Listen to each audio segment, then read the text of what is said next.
La New Beat, c'est belge. Nous en sommes fiers. Bonjour, ça fait un petit moment que j'avais envie de vous parler de la New Beat. Si vous me suivez sur les vinyles du grenier, vous vous apercevez que je sors pas mal de vinyles de cette époque-là et je vous parle beaucoup de New Beat. Si vous n'avez pas encore vu les vidéos, c'est le moment d'y aller. Ce mouvement très éphémère, il a duré de 1987 à 1990 grand maximum et est localisé principalement en Belgique, est vu au mieux avec de l'amusement et au pire avec du mépris ou de la condescendance. Pourtant, au-delà des gimmicks et des tubes malheureux qui ont pu ressortir à cette époque, ce mouvement est un vrai mouvement culturel et populaire, un vrai mouvement de musique électronique dans ce pays et dont les conséquences se font encore entendre aujourd'hui. Si pour vous la New Beat, ça se résume à ça. This is a sound of sea, the sound which creates a new dimension. This is a new style of music. This is a sound of sea. This is a sound of sea. Alors restez un petit peu, je vais vous expliquer, c'est bien plus que ça. Bienvenue dans Histoires électroniques, spécial New Beat. Darling, come here, fuck me up deep.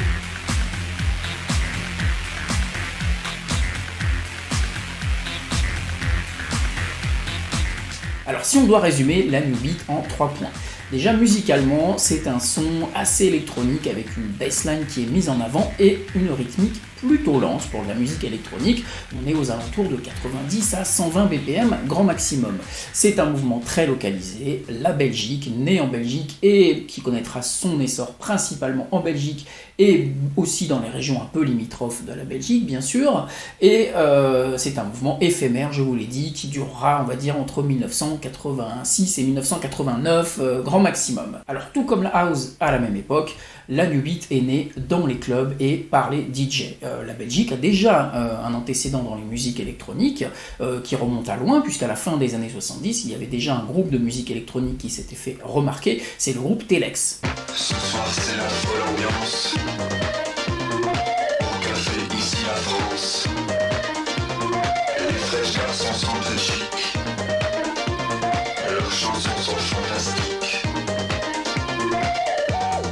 Puis la New Beat va chercher ses racines dans un mouvement qui est assez populaire en Belgique, c'est l'électronic body music ou la musique industrielle, avec des groupes comme Front 242.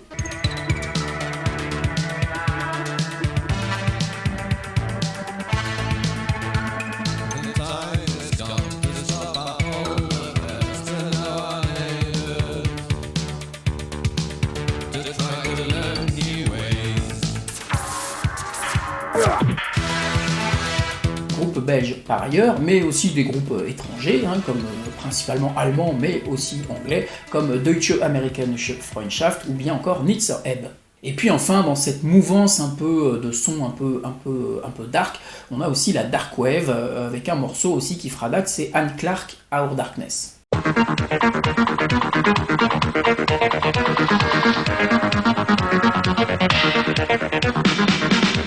Through these city nightmares you'd walk with me, and we'd talk of it with idealistic assurance that it wouldn't tear us apart.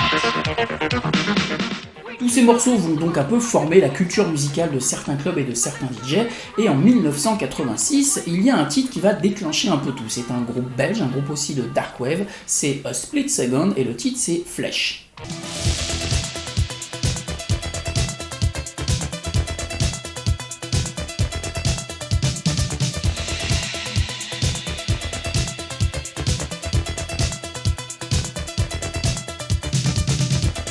Ce titre, c'est un titre de Dark Wave, qui est un peu d'ailleurs une réponse au Our Darkness de Anne Clark, sorti 2 ans plus tôt, mais surtout, il y a un DJ dans un club qui va décider de jouer ce disque en 33 tours.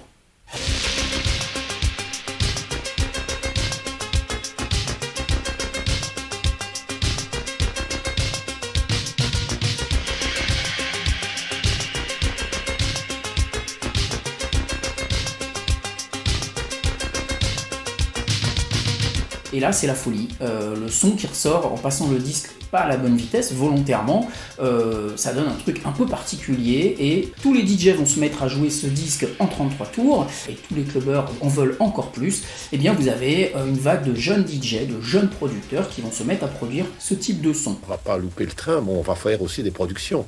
Et tous nos copains belges, on s'est dit, oui, attends, maintenant, on va plus attendre que les Anglais ou les Américains se décident, on va le faire nous-mêmes.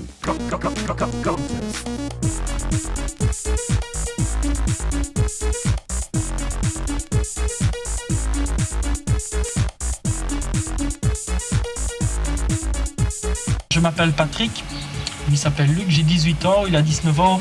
Nous avons fait 6 maxi et nous les avons réalisés ici même dans notre petit studio avec notre petit matériel. Rhythm Section, c'est deux jeunes, très jeunes producteurs de 17 et 19 ans qui vont produire comme ça 6 ou 7 maxi 45 tours de New Beat. Vous avez aussi des groupes de producteurs, par exemple le duo Meurice Van Gars. Ils avaient déjà un groupe d'industrial musique SA42 qui va progressivement d'ailleurs se mettre à passer à la New Beat. Et puis ils vont créer comme ça aussi tout un tas de disques, dont certains qui vont connaître un très gros succès underground, par exemple Amnesia avec Ibiza.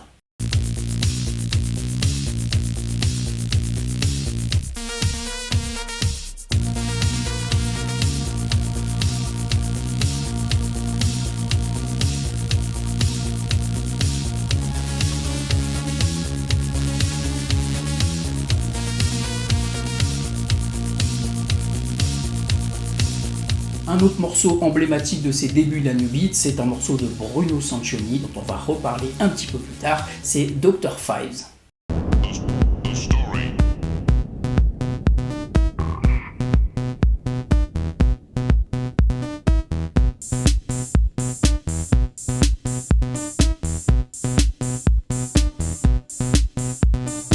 Puis en 1988 commencent à arriver les vrais succès commerciaux. Alors les télés et les radios continuent de bouder ce mouvement, c'est un mouvement de clubbers, c'est la musique est assez dure quand même, hein, mine de rien, donc elle passe pas vraiment à la radio, mais les singles se trouvent tous dans le top 10 en Belgique. Pourquoi ? Eh bien tout simplement parce que tous les clubbers et tous les gens veulent ces disques-là, veulent acheter ces disques-là, et donc ils se précipitent chez les disquaires pour trouver tous les disques qu'ils peuvent trouver estampillés New Beat. À l'époque où Madonna avait fait, je crois, c'était la Isla Bonita et tout ça, elle s'était vue détrônée par des groupes, des groupes New Beat qui venaient de rien du tout. On vendait des quantités incroyables de disques, entre 10 et 15 000 exemplaires au moins. Idem pour le suivant et celui d'après. Toutes les semaines, c'était comme ça. Moi, j'étais chez un disquaire un jour par hasard et il y avait le représentant qui arrivait et il avait une valise entière. Il dit, j'ai quelques productions New Beat. Et le disquaire a dit, je prends tout. C'était la folie, quoi. Les gens achetaient les yeux fermés. T'achetais n'importe quoi. Et la pochette, c'était marqué New Beat. Les gens achetaient. Et donc, on va avoir des gros cartons dans les top 10, que ce soit en Belgique et dans certains pays, en France par exemple. Et vous avez deux exemples typiques, qui sont les deux morceaux, on va dire, emblématiques du son New Beat. C'est d'abord 101 avec Rock to the Beat.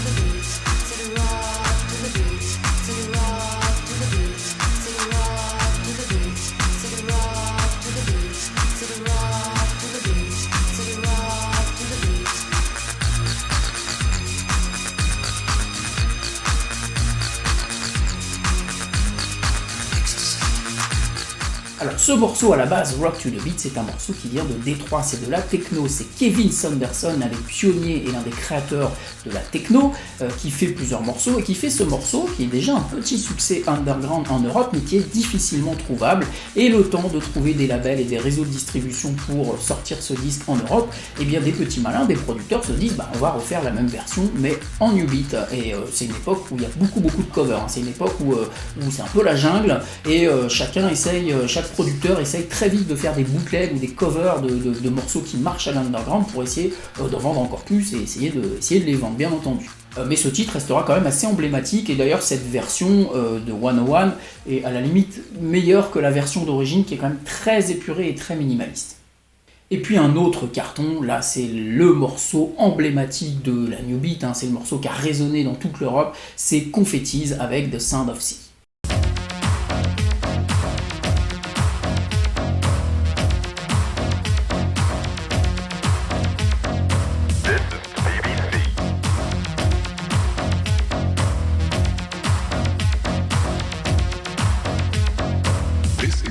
sound of sea, the sound which creates a new dimension.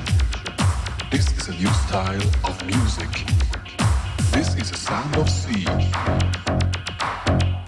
Alors Confettis, en fait, c'est un tout jeune producteur, lui aussi, Serge Ramakers, qui produit pas mal de musique, et puis il vient s'amuser dans un club, le Confettis, et le directeur du club le connaît un peu, et lui dit, écoute, tu veux pas me faire un disque, là, c'est la New Beat, tu veux pas me faire un morceau qui serait l'emblème du club, un morceau rien que pour mon club.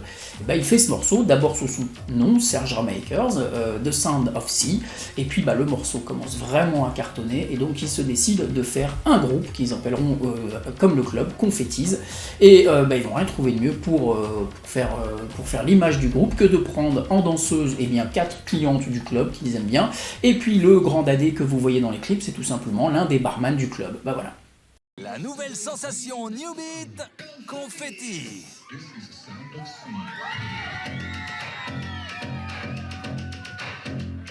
Donc en l'espace de, même pas un an, on est passé d'un mouvement très underground et très club à des morceaux qui trustent les charts en Belgique. Et bien évidemment, tout le monde veut sa part du gâteau et c'est là que ça commence à devenir pas terrible.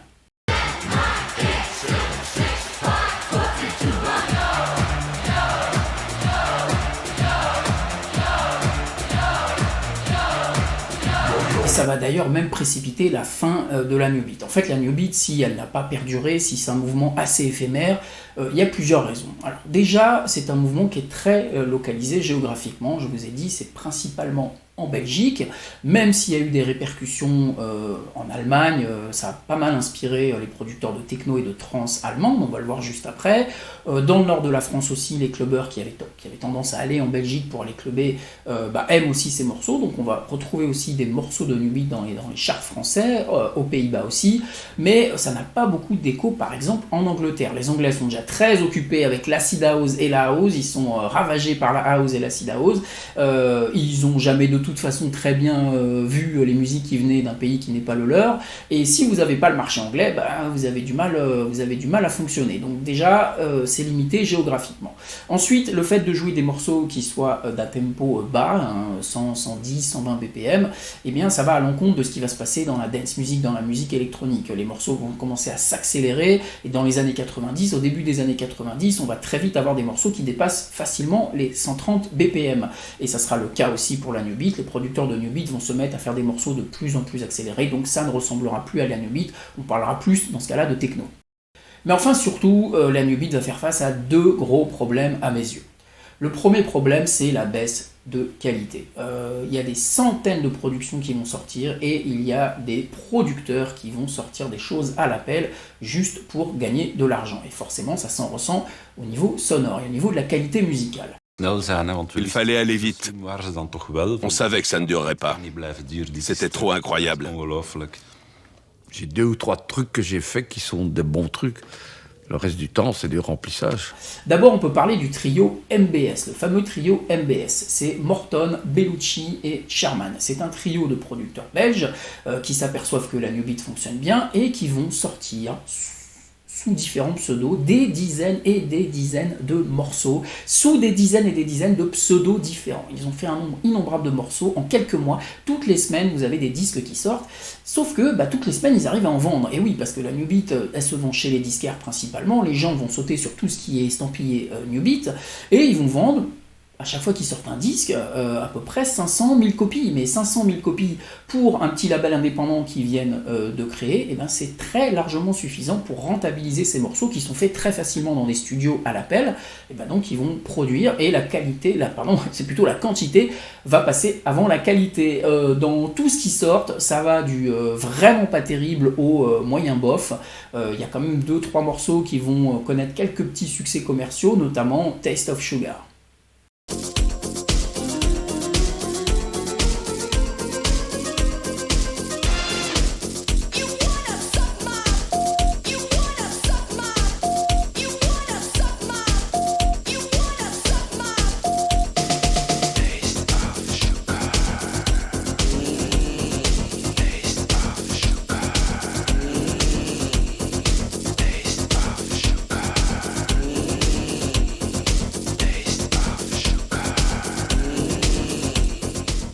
problème de qualité musicale décroissante, on va l'avoir par exemple avec Confetti, ce fameux morceau Sound of Sea emblématique de la New Beat, qui marche tellement bien que on va demander à en faire plus. Et vous avez le deuxième single, Sea in China, qui lui est vraiment pas terrible, avec ses relents de clichés asiatiques. I wanna dance to the new beat. In the rice field? In the rice field? Oh no, in Hong Kong.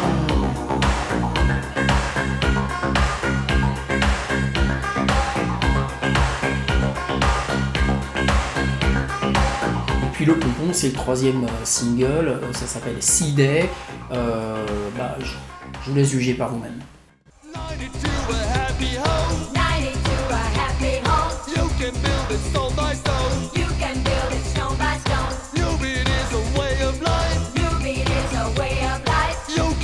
And shout and jive. You can jump and shout and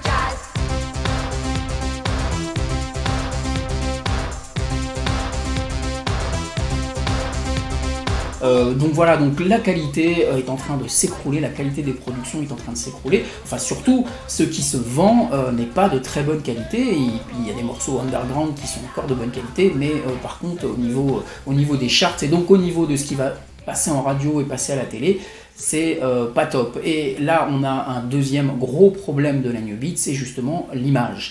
En fait, vous l'avez vu sur les petites vidéos ou photos que je vous ai passées, les producteurs de New Beat, c'est des jeunes, c'est des tout petits jeunes, et c'est des DJ qui, à l'époque, je vous le rappelle, à l'époque, le métier de DJ, c'est pas une rockstar. Le DJ, il est dans sa cabine, et bien souvent, les cabines ne sont d'ailleurs même pas visibles dans les clubs. Les cabines, elles sont soit, par exemple, au bain, dans les années 80, la cabine DJ était à côté des toilettes.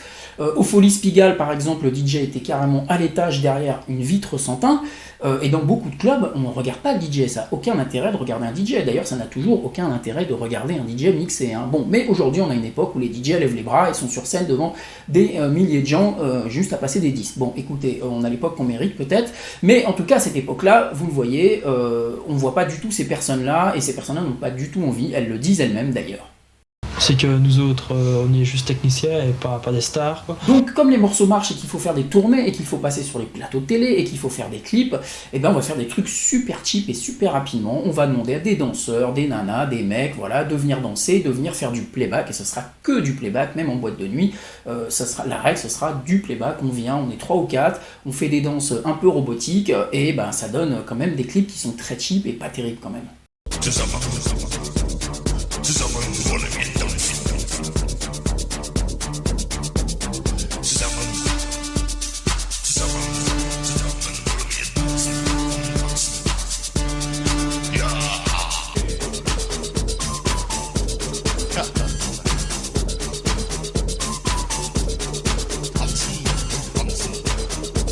Et même quand le morceau est plutôt bon, c'est le cas par exemple un des tout premiers morceaux de Frank De Wolf, qui va être un DJ très respecté dans le milieu de la techno dans les années qui vont suivre. Le morceau qu'il a fait, Acid Rock, le clip, il est curieux, on va dire. There was a time that rock and roll was easy, but now it's clean and heavy.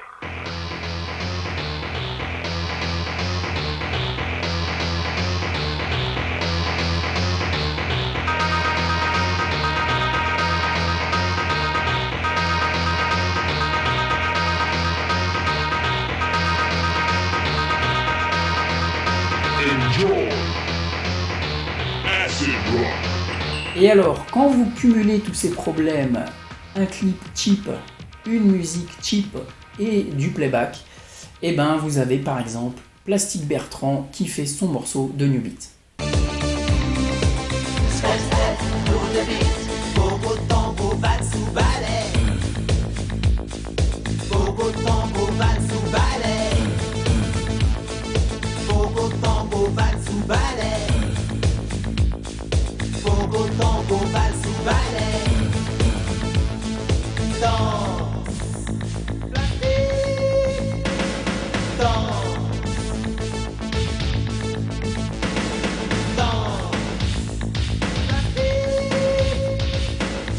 A noter que ce morceau a été fait d'ailleurs par Sage Ramakers, le même personne qui a fait le Sound of Sea, et il fera même encore pire, puisqu'il fera un remix de Marina.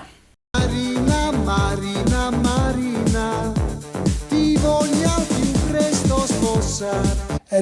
Je l'ai enregistré en 10 minutes.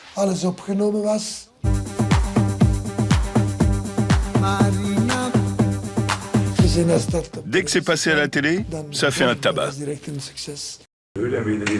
À la fin, il sortait un single New Beat tous les jours. Et pourtant, ça continuait à se vendre.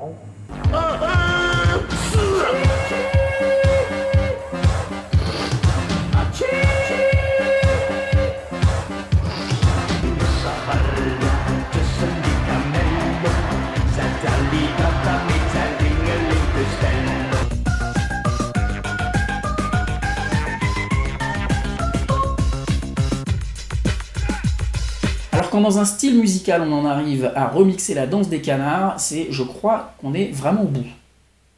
Heureusement, tout n'est pas acheté dans la New Beat. Bah oui, sinon je vous aurais quand même pas fait cet épisode pour vous parler de trucs de merde. Non, tout n'est pas acheté. Déjà, ça a permis à pas mal de labels indépendants de se créer à cette époque-là, et des labels qui vont devenir vraiment des gros labels de production de techno, comme par exemple RNS, par exemple, ou Antler Subway. Et puis, vous avez quand même des morceaux de New Beat qui sont des classiques de l'underground, qui sont restés des classiques et qui sont de très bons morceaux. En voici une petite sélection.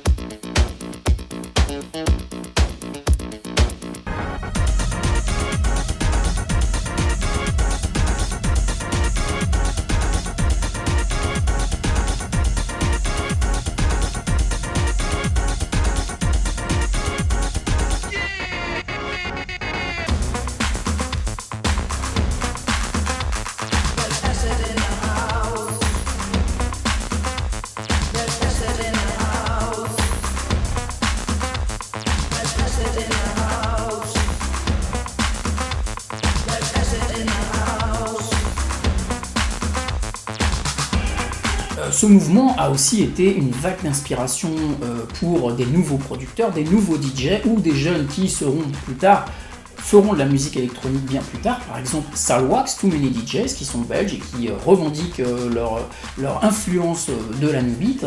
Et vous avez par exemple Frank De Wolf dont on a déjà parlé, vous avez Bruno Sancioni, Dr. Fibes. Et bien Bruno Sancioni, c'est celui qui se cache derrière The Age of Love, un morceau de New Beat qui deviendra un morceau emblématique de la trance une fois remixé.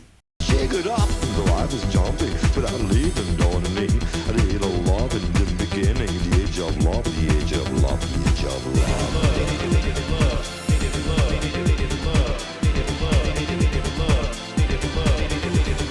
Come on, dance with me, move your body, you like it. Come on, dance with me, move your body, you like it. Et la musique belge électronique ne s'arrête pas là. À la même époque, Joe Bogert fonde le groupe Technotronic, par exemple. Et puis vous avez, au début des années 90, pas mal de sorties belges de très bonne qualité ou qui sont restées emblématiques. Ça peut être Pleasure Game, Le Dormeur, ça peut être T99, Le Parc avec Litchis, par exemple. Voilà, toutes ces productions, eh bien, elles viennent de la New Beat.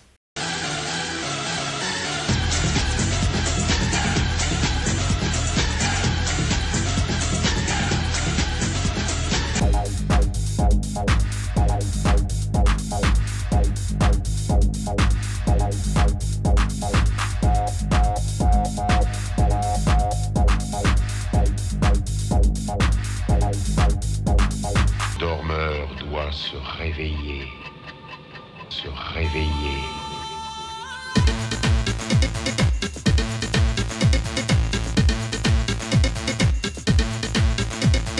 Réveille-toi, réveille-toi. Le dormeur.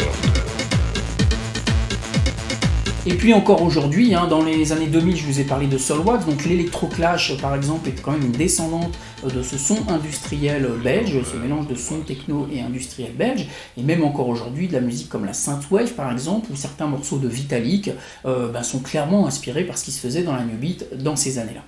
What the future holds.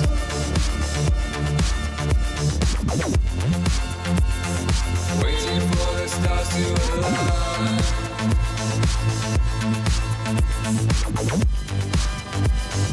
Waiting for the stars to align. Voilà pour cette petite histoire de ce mouvement éphémère mais extrêmement intense. J'ai mis dans description, vous trouverez en description une liste de liens qui mènent vers des documentaires ou des reportages relatifs à la New Beat si jamais ça vous intéresse, notamment allez voir la chaîne de Sound of Belgium qui est très très bien dans ce genre. N'oubliez pas de vous abonner à ma chaîne si c'est pas encore fait, c'est par ici, à liker la vidéo, ça fait toujours du bien pour l'algorithme YouTube et à laisser des petits commentaires. Ciao, bye bye.